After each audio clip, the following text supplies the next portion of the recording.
Langsung kita berbincang bersama dengan Dr. Andi Khomeini. Selamat sore, Dr. Andi. Selamat sore, Mas Andro. Dr. Andi, kita ingin tahu bagaimana kategori orang tanpa gejala yang termasuk dalam COVID-19 ini.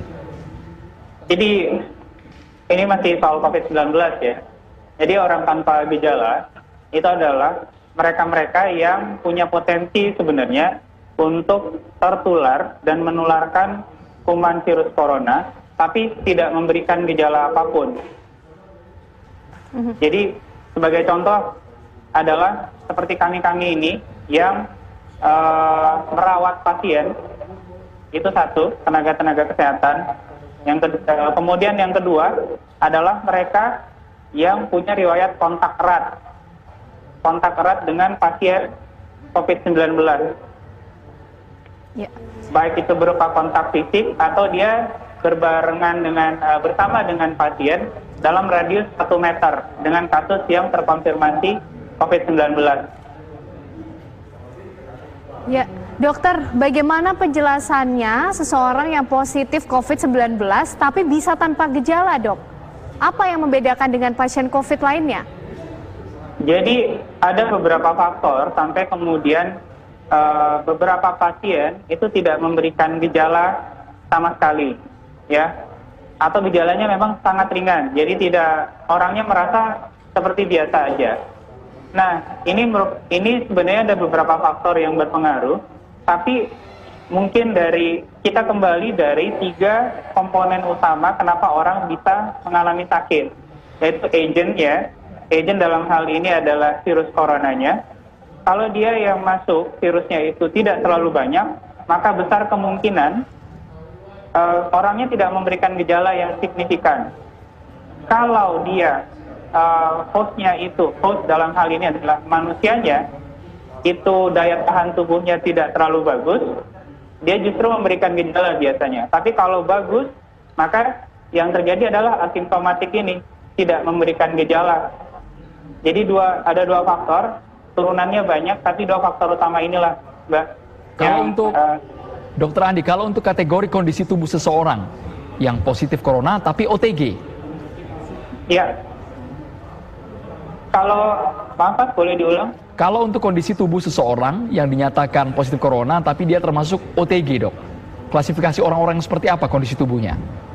Jadi biasanya orang-orang yang OTG ini ya memang orangnya fit, dia tidak terlihat sakit dan dia juga tidak merasa sakit sama sekali. Jadi biasanya mereka yang kondisi tubuhnya prima, tapi dia ada membawa atau potensial sebagai pembawa virus. Kami sebut itu sebagai carrier asimptomatik. Jadi orang-orang yang tidak memberikan gejala. Jadi biasanya orang-orangnya fit, biasanya anak muda, tapi karena daya tahan tubuhnya bagus, dia tidak punya penyakit komorbid, maka dia sama sekali tidak menunjukkan gejala apapun. Dok, artinya penularan COVID-19 ini bisa sampai juga ke orang-orang yang memiliki daya tahan tubuh yang baik, begitu, dok? Ya, jadi dia karena daya tahan tubuh bagus, dia membawa virus, ya kan? Tapi tidak menunjukkan gejala apa-apa.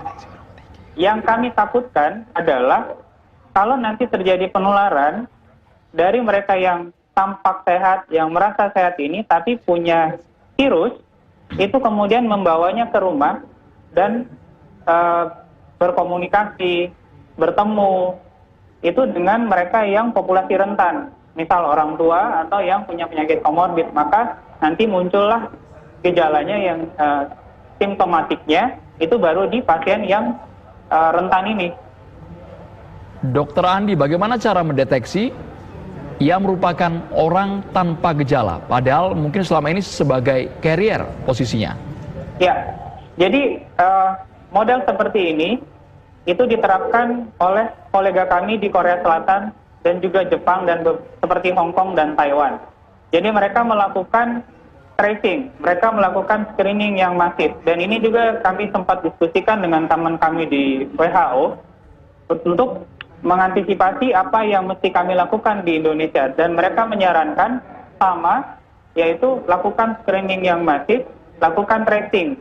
dengan siapa saja yang kemarin-kemarin ada kasus confirm COVID-19, maka di situ untuk kemudian dianjurkan untuk siapa yang merawat dia itu diperiksa pakai PCR ya.